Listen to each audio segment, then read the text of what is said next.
Okay, students, are you able to see the screen? Yes, ma'am. Okay, if you have any problem regarding our previous topics, you can ask me.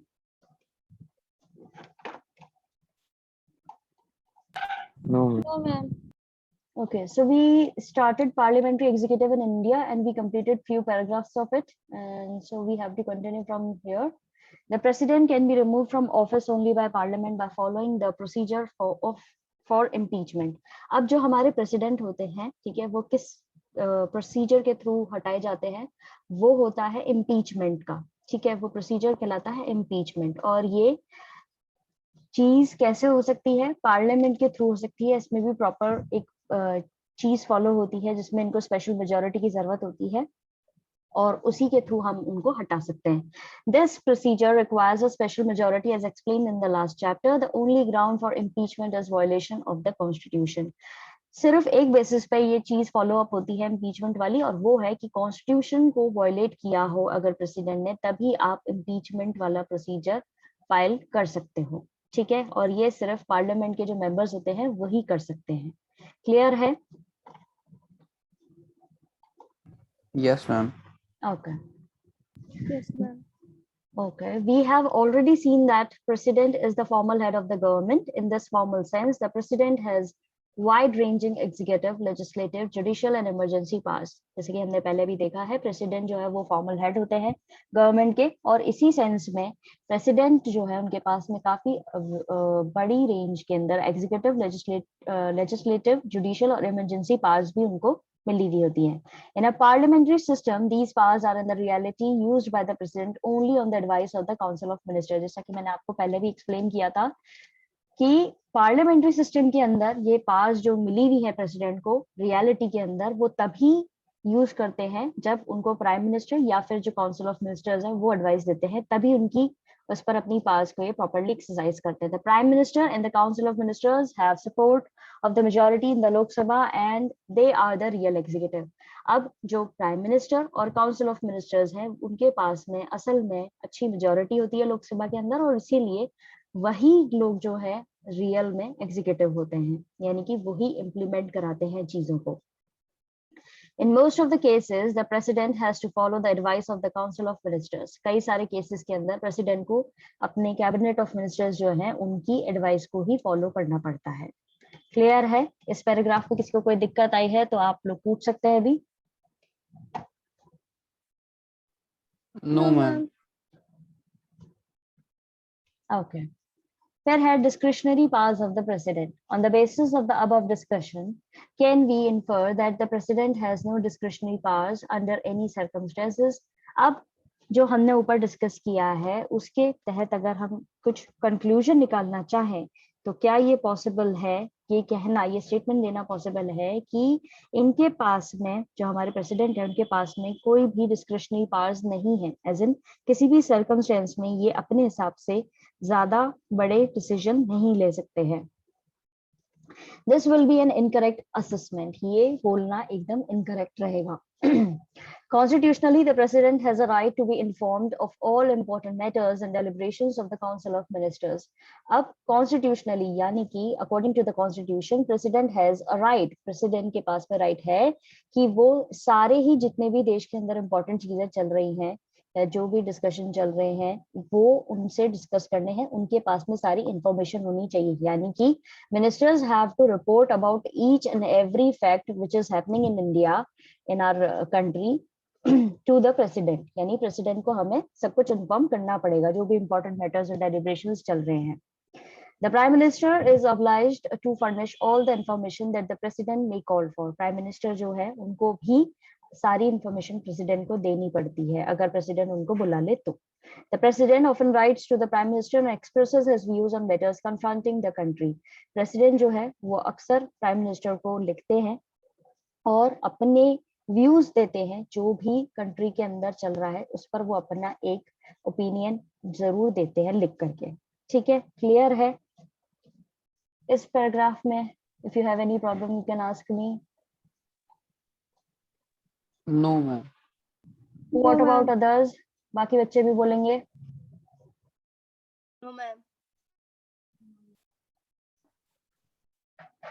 Okay. Beside this, there are at least 3 situations where the president can exercise the powers using his or her own discretion. अब इन चीजों के जो भी हमने ऊपर पढ़ी उनके अलावा प्रेसिडेंट के पास में पावर होती है कि वो अपनी पावर्स का इस्तेमाल कर सकता है.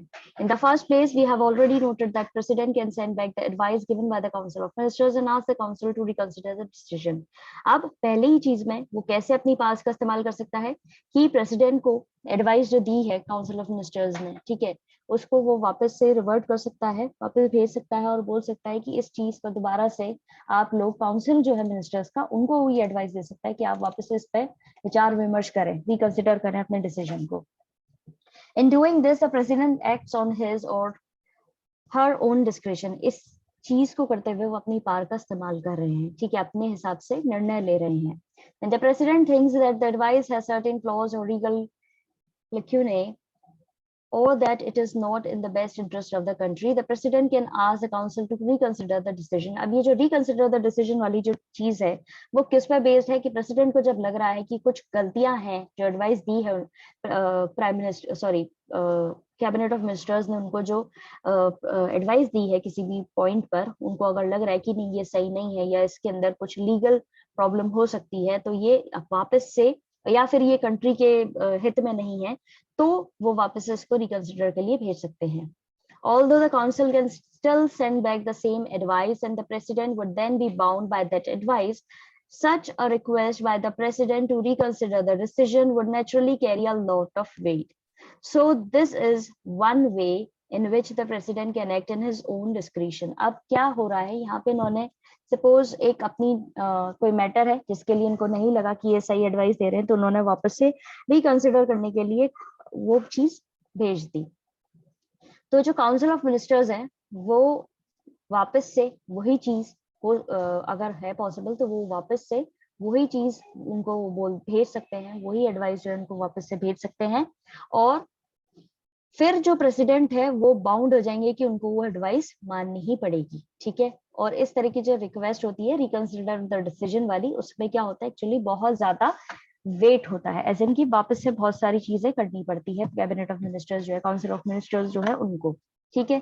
इस तरीके से प्रेसिडेंट जो है वो खुद से he can act in his own description, यानी अपने ही तरीके से वो अपने निर्णय ले सकते हैं किसी भी पर्टिकुलर सिचुएशन में, वो अपने हिसाब से डिसीजन ले सकते हैं. Secondly, the president also has veto power by which he can withhold or refuse to give assent to bills other than money bills passed by the parliament. Can anyone tell me about veto power? What is veto power? क्या होता है veto power?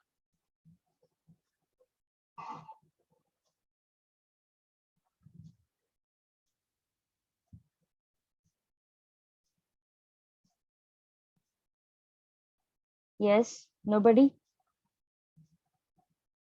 Then there are 3 types of veto powers. Okay. Kindly explain.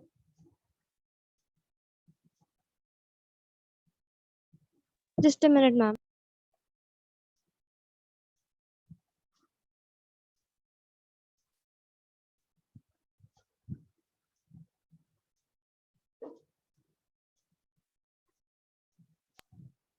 In one of them, we can send the bill back to the council ministers to check it once again. But when they give it back to the minister president, he need to sign it.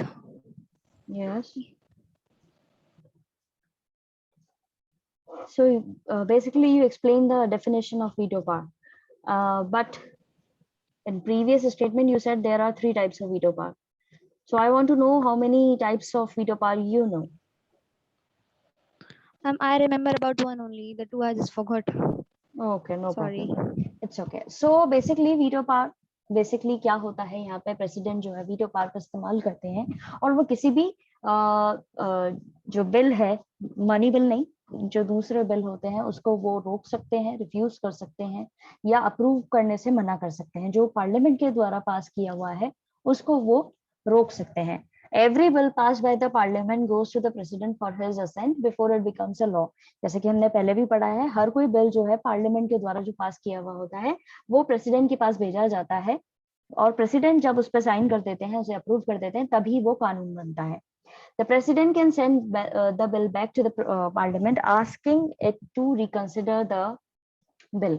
और यही चीज जो है यहाँ पे, ये president जो है उसको वापस से भेज सकते हैं पार्लियामेंट की इस चीज को जो आपने डिसीजन लिया है इसको रिकंसिडर करिए. This veto power is limited because if the parliament passes the same bill again and sends it back to the president, then the president has to give assent to that bill. अब यही veto power जो है limited है, क्योंकि parliament ने अगर कोई bill pass किया है, सेम बिल को वो दोबारा से पास करके भेज देते हैं प्रेसिडेंट के पास में, तो प्रेसिडेंट जो है उनको अपनी अप्रूवल देनी पड़ती है उस बिल को.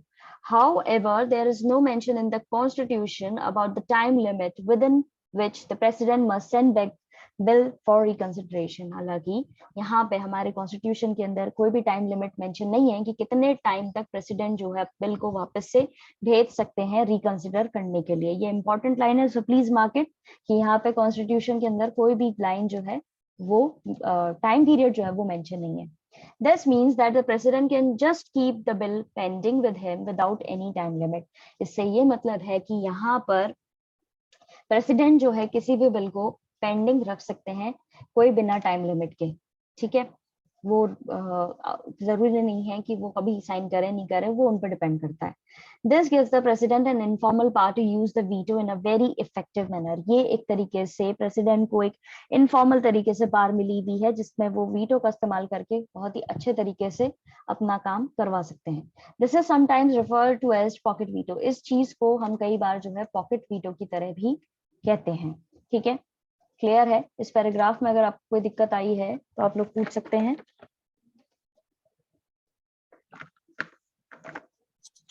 No, ma'am. Okay, then the third kind of discretion arises more out of the political circumstances. तीसरे तरह का जो discretion है वो political circumstances में से निकल के आता है. Formally the president appoints the prime minister. Formally जो है president ही appoint करता है prime minister को. Normally in the parliamentary system, a leader who has the support of the majority in Lok Sabha would be appointed as prime minister and the question of discretion would not arise. अब क्या होता है, parliamentary system के अंदर leader जो है जिसको support मिला हुआ है मेजोरिटी का लोकसभा के अंदर, वो अपॉइंट होता है प्राइम मिनिस्टर के तौर पे. इसीलिए जो क्वेश्चन है डिस्क्रिशन का वो कभी उठता ही नहीं है. But imagine a situation when after an election no leader has a clear majority in the Lok Sabha. अब ऐसी सिचुएशन इमेजिन करो कि इलेक्शन हुए और उसमें किसी को भी क्लियर मेजोरिटी नहीं मिली है किसी भी लीडर को. Imagine further that after attempts to forge alliances 2 or 3 leaders are claiming that they have the support of the majority in the house. अब और आगे इमेजिन करो कि भाई 2 से 3 लीडर्स जो हैं जो अलायंस सिस्टम में आए हैं, कोलिशन वाले सिस्टम में आए हैं, और फिर वहां पे 2-3 लीडर्स जो है वो निकल के आ रहे हैं और बोल रहे हैं कि हमें मेजोरिटी मिली हुई है हाउस में, हमें सपोर्ट है. Now the president has to decide whom to appoint as the prime minister. और प्रेसिडेंट के पास में चॉइस रहती है कि भाई किसको अपॉइंट करे वो प्राइम मिनिस्टर के तौर पे. In such a situation, the president has to use his own discretion in judging who really may have the support of the majority or who can actually form and run the government. इस तरह की situation में जो हमने imagine करी है उसमें president जो है उनके पास में ये पावर रहती है कि वो अपने हिसाब से जज करे कि भाई किसको सबसे ज्यादा सपोर्ट मिला हुआ है मेजोरिटी में और कौन अच्छे से एक्चुअली में सरकार चला सकता है और बना सकता है. तो ये प्रेसिडेंट के पास में एक और डिस्क्रिशन है. Since 1989, major political changes have considerably increased the importance of the presidential office. 1989 से ही काफी political changes आए हैं और उसमें presidential office की importance जो है काफी बढ़ी है, नहीं president के office की काफी importance बढ़ी है. In the 4 parliamentary elections held from 1989 to 1998, no single party or coalition attained a majority in the Lok Sabha. कोई सा भी ये जो 4 पार्लियामेंट्री इलेक्शन हुए 1989 से 1998 तक, इसमें कोई भी सिंगल पार्टी या कोलिशन जो है उनको ऐसा नहीं रहा है कि उनको मेजोरिटी प्रॉपर्ली मिली हो लोकसभा के अंदर. These situations demanded presidential intervention either in order to constitute governments or to grant a request for dissolution of Lok Sabha by a prime minister who could not prove majority in the house. इस तरह की situation में president जो अपना role पूरी तरह से निभाते हैं, इंटरवीन करते हैं, इंटरफेयर करते हैं इस मैटर में. ठीक है, इस तरह की सरकारों के अंदर भी वो अपना इंटरवीन करते हैं. वहां पे स्पेशल रिक्वेस्ट जो है दी जाती है लोकसभा के अंदर प्राइम मिनिस्टर के द्वारा, जहां पे कोई भी प्रूव नहीं कर पाता कि मेजोरिटी किसको मिलेगी. यानी कि प्राइम मिनिस्टर की जो पोजीशन है उसके लिए इनका रोल बहुत इंपॉर्टेंट हो गया है. It may thus be said that presidential discretion is related to political condition. इसलिए कहा जाता है कि ये प्रेसिडेंशियल डिस्क्रिशन जो है वो कहीं ना कहीं पॉलिटिकल कंडीशन से जुड़ा हुआ है. There is greater scope for presidential assertiveness when governments are not stable and coalitions occupy power. इसीलिए यहाँ पे बहुत ज्यादा स्कोप है प्रेसिडेंशियल असर्टिवनेस का, जहाँ पे गवर्नमेंट जो है स्टेबल नहीं है और कॉलिशन यानी गठबंधन की सरकार नहीं बन पा रही, तो फिर प्रेसिडेंट अपना रोल जो है वो काफी अच्छे तरीके से निभाते हैं. किसी को कोई दिक्कत आई है इस पैराग्राफ में तो आप लोग अभी पूछ सकते हैं. No, ma'am. No, ma'am. No, ma'am. Okay. For the most part, the president is a formal power holder and a ceremonial head of the nation. जैसा हमने पहले भी पढ़ा है कि अधिकतर पार्ट के लिए प्रेसिडेंट जो है वो फॉर्मल पावर होल्डर होता है और एक सेरेमोनियल हेड होता है नेशन का. You may wonder why then do we need a president. तो अब आप सोच रहे होंगे कि हमें फिर प्रेसिडेंट की जरूरत क्यों है. एक पार्लियामेंट्री सिस्टम के अंदर काउंसिल ऑफ मिनिस्टर जो है वो डिपेंड करते हैं, उनको बेसिकली चाहिए सपोर्ट मेजोरिटी का लेजिस्लेचर के अंदर. इसका मतलब ये होता है कि काउंसिल ऑफ मिनिस्टर्स जो है वो रिमूव कर सकते हैं किसी भी समय और न्यू काउंसिल ऑफ मिनिस्टर जो है वो लगाया जा सकता है इसकी जगह पे, पुराने वाले की जगह पे. इस तरह की सिचुएशन जो है वहां पे एक हेड ऑफ अ स्टेट जो है उसकी जरूरत होती है इस चीज को फिक्स करने के लिए. ठीक है, और वो पूरी तरह से उनके पास पावर होती है कि वो अपॉइंट कर सके प्राइम मिनिस्टर को, और फिर वो प्राइम मिनिस्टर जो है सिंबॉलिकली रिप्रेजेंट करते हैं पूरी कंट्री को. एग्जैक्टली इसी रोल के लिए प्रेसिडेंट जो है उसकी जरूरत होती है.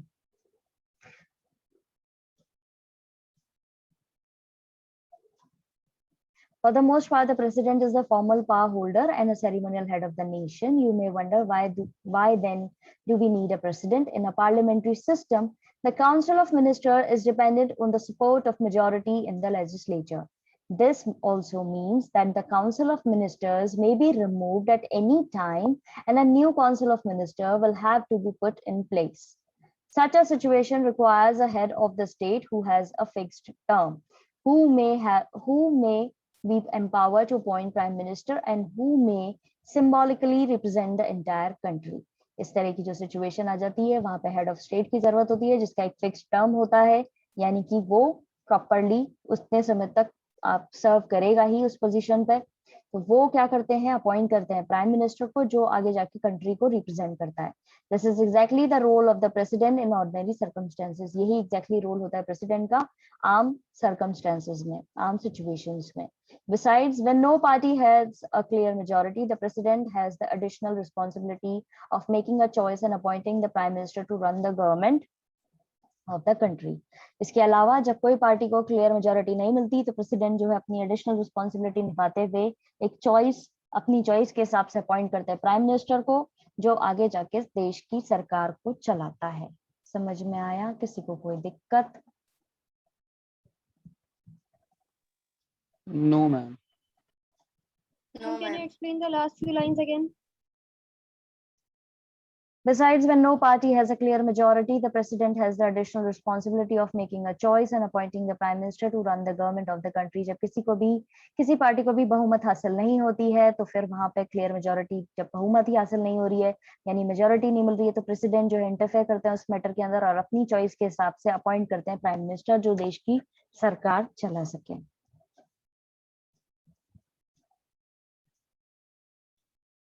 Is it clear now? Yes, ma'am.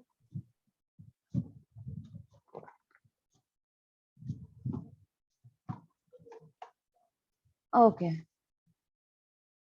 Prime Minister and the Council of Ministers के बारे में पढ़ते हैं. The discussion of government or politics in India would normally take place without mentioning one office. कोई भी डिस्कशन जो है हमारे देश की सरकार का जो या राजनीति का वो डिस्कस नहीं हो सकता बिना एक ऑफिस को मेंशन करे हुए. The prime minister of India, जो प्राइम मिनिस्टर है हमारे इंडिया के, उनको डिस्कस करे बिना हम देश की सरकार और यहाँ की राजनीति के बारे में डिस्कशन नहीं कर सकते.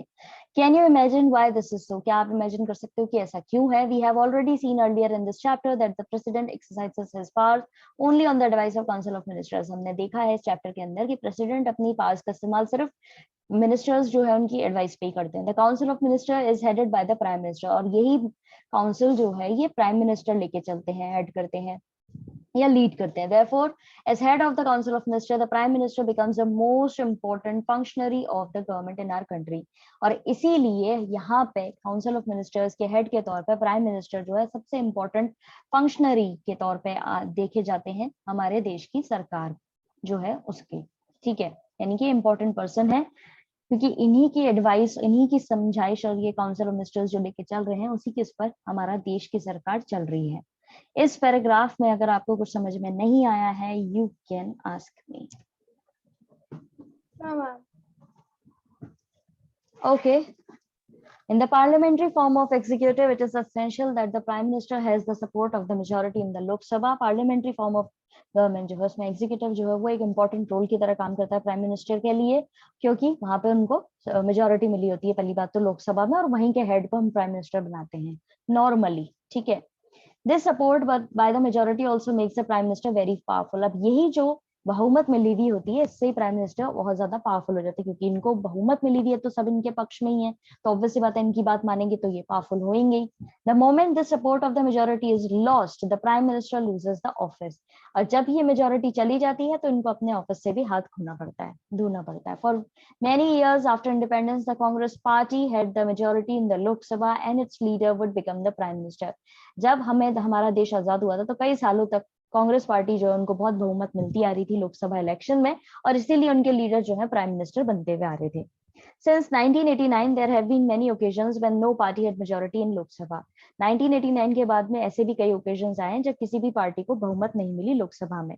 Various political parties have come together and formed a coalition that has majority in the house. और कई सारी political parties आई हैं जिन्होंने सरकार बनाई है गठबंधन की, क्योंकि उन किसी एक पर्टिकुलर के पास में मेजोरिटी नहीं थी इसलिए। In such situations, a leader who is acceptable to most partners of the coalition becomes the prime minister. इस तरह की सिचुएशन में एक लीडर जो अधिकतर जितने भी अलायंस सिस्टम में आ रहे हैं मेजोरिटी की गठबंधन में आ रहे हैं वो किसी एक पर्टिकुलर लीडर को लेकर के अग्री करते हैं, उसे ही प्राइम मिनिस्टर बनाया जाता है। क्लियर है? किसी को कोई दिक्कत तो आप लोग पूछ सकते हैं। No, ma'am. No, Okay. ma'am. So that's it for today. आज हम इतना ही करेंगे. Please conjure up your problems related to this chapter. We will discuss all of your problems in tomorrow's class. And now we are running out of time, so I'm going to send you a link for your next history class.